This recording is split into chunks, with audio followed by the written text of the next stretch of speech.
Good morning. Namaste. This is Dr. Uma Kiruvital, Faculty of Agricultural and Veterinary Sciences, Jayoti Vidyapith Women's University, Jaipur. And as you know, I'll be taking the Agricultural Microbiology Lab this semester.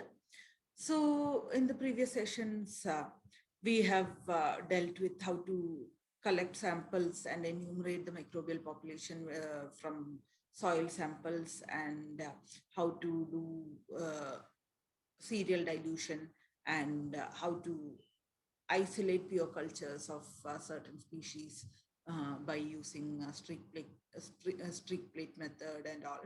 So these have all been dealt with in the previous sessions. So in this session, we will be looking into how to isolate the rhizobium from legume root nodules. So you might all be knowing what rhizobium species is.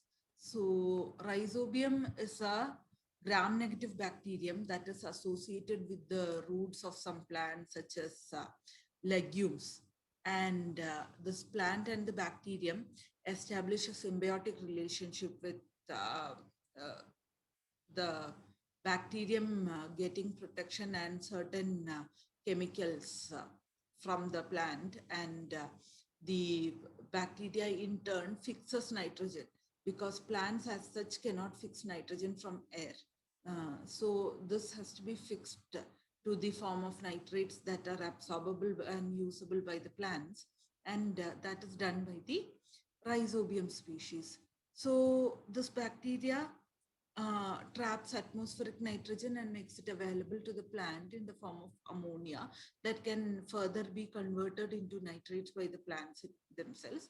And the like we were talking about enrichment medium that is specific for certain organisms. So rhizobia can be cultivated on Yema plates. So Yema is yeast extract mannitol agar. So that is the enrichment medium for the growth of rhizobium species. So I'll show you the medium composition for Yema plates. So they are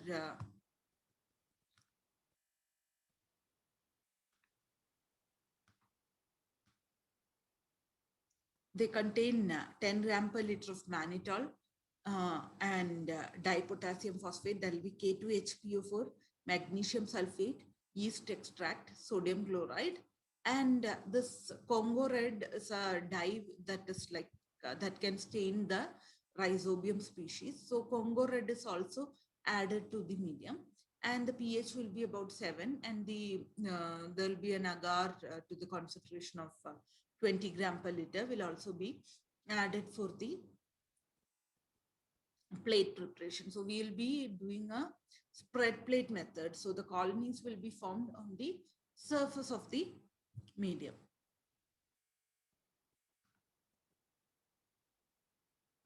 So what is the importance of rhizobium? Because why to isolate rhizobium in the first place? So like you know that uh, nitrogen, like as I was saying, rhizobium species have the ability to fix nitrogen, and they fix it into nitrogenous salts and make it available for absorption of plants. So enrichment of various species, or even certain plants, not really the leguminous plants, they have the ability to uh, make have a symbiotic relationship with rhizobium. And also rhizobium can be grown in artificial conditions, in lab conditions, and make these ammonia salts in a natural way, these nitrate salts in a natural way. And this medium itself can be used as a fertilizer that is not really very harmful. Like we are not using urea or such compounds that could add to the uh, uh, excess nitrogen in the soil, and that could lead to eutrophication and then loss of water bodies because more algae are growing in there. So those things will not happen if we are having a using a natural source for the production of nitrogenous fertilizers. So rhizobium species is being considered as one of the major possibilities for that, because they are the natural nitrogen fixing organisms. So for that, we will be having the gamma plates, and we'll be obtaining rhizobium from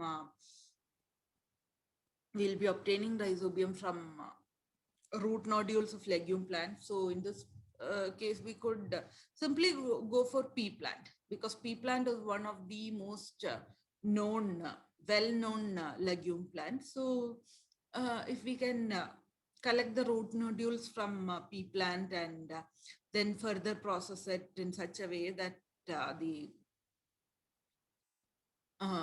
legumes are cleaned, and then they will be crushed in sterile water, and then we'll be doing cereal dilution, and then finally there will be the spread plate method. So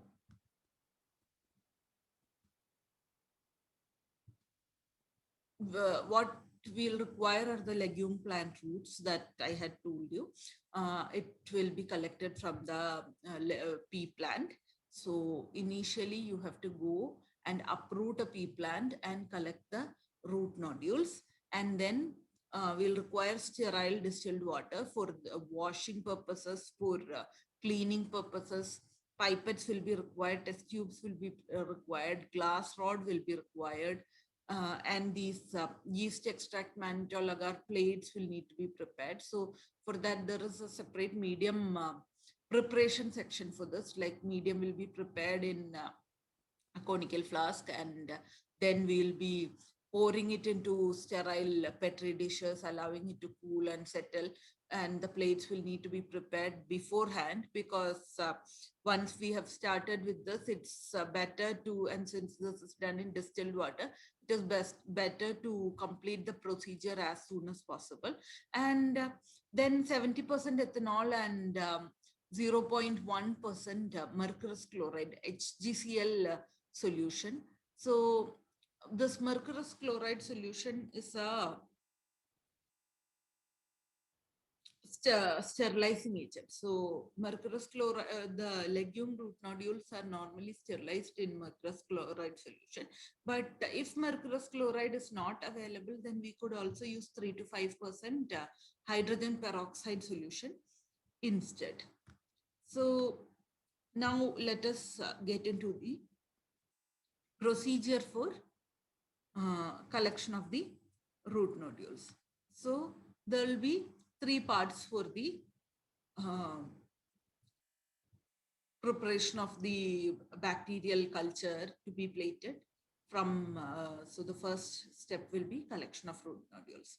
So you have to carefully uproot the legume plants, and then, because otherwise the roots will break off and you wouldn't get as many legumes. So you need about 1 gram of legumes, 1 gram of the root nodules. And so this root system is washed under running water to remove all the soil particles. Actually, in certain cases, you could also collect the soil sample in and around the legume plant, and that could also be used. But we know that the rhizobium species is in the root nodule, so that will be a better source for the rhizobium species. Now, if you want to look at how healthy the nodules are, so the color varies from brown to pink, and the brownish ones are the older ones. It's preferable to avoid them and use the pink colored nodules, and make sure that even those pink colored nodules are not broken, because otherwise the availability of rhizobium species from those nodules will be very less.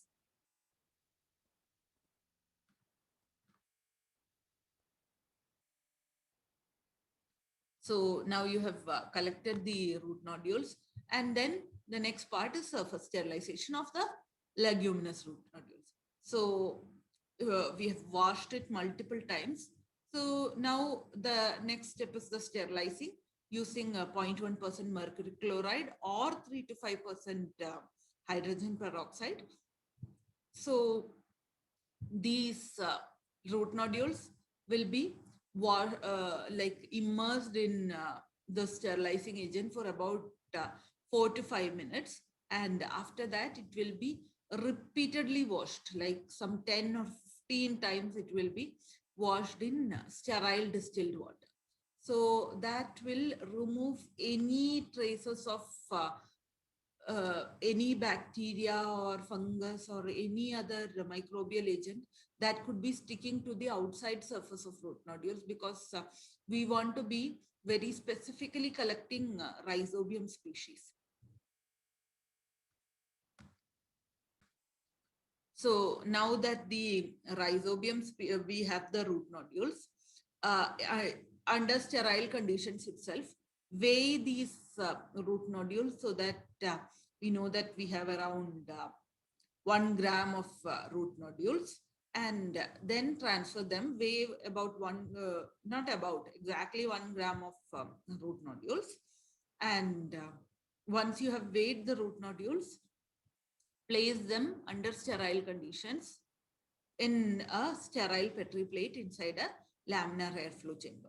So this is from where your serial dilution is going to start. Like earlier, for the serial dilution, you had collected soil, 1 gram of soil, and then transferred it. So that need not have been taken care of in a sterile fashion, because it was there was a mixed population in there. But over here in the legume root nodules, we will be dealing with the Rhizobium species alone. So we do not need cross contamination from any other microbial sources. We are only interested in the Rhizobium species that is inside the nodules. And that is one of the reasons why we are sterilizing the outer surface of the nodules thoroughly. So once this is done and the legume root nodules, 1 gram of it has been weighed, then transfer this 1 gram of root nodules to a sterile Petri plate and add just a single drop, like just enough to hydrate it. And the presence of water makes the crushing also much more easier. So once just add a single drop of water in there, sterile water in there, and then with a sterile glass rod that has been flamed and then allowed to cool, because do not use a hot glass rod in order to crush the bacterial culture.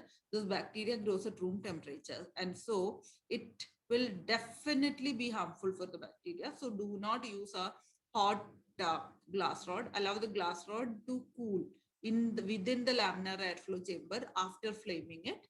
And once this has been done,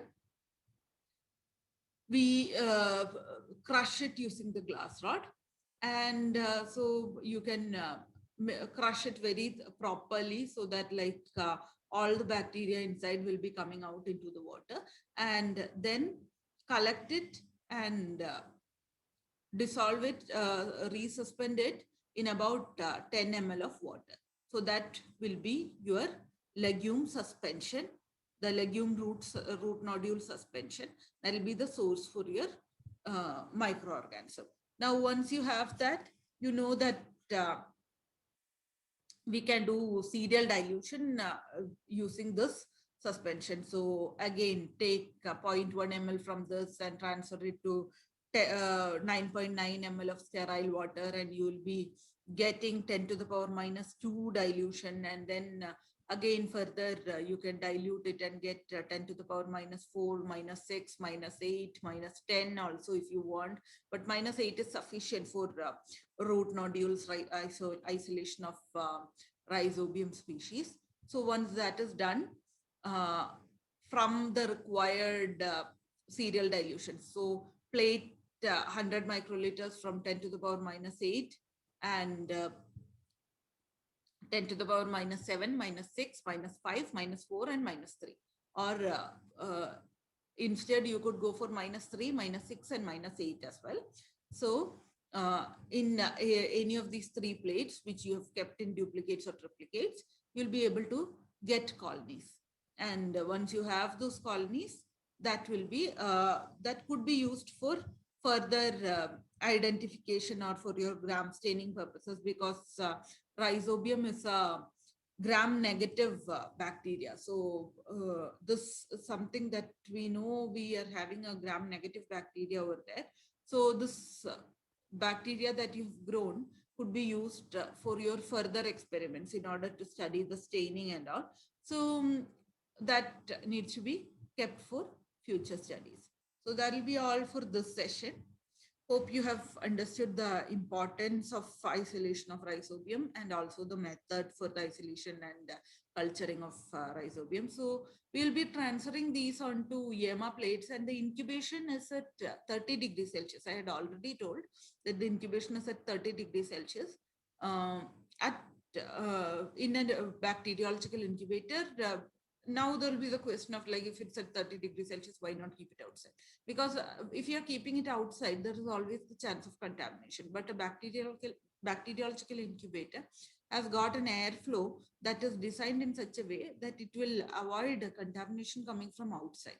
So once this is done, we could keep it in the incubator and let it grow for about 2 to 5 days. And after 2 days, look for growth. And once the growth is once the colonies have formed properly, then we can take the plates. So that'll be it for this session. Thank you. Have a nice day.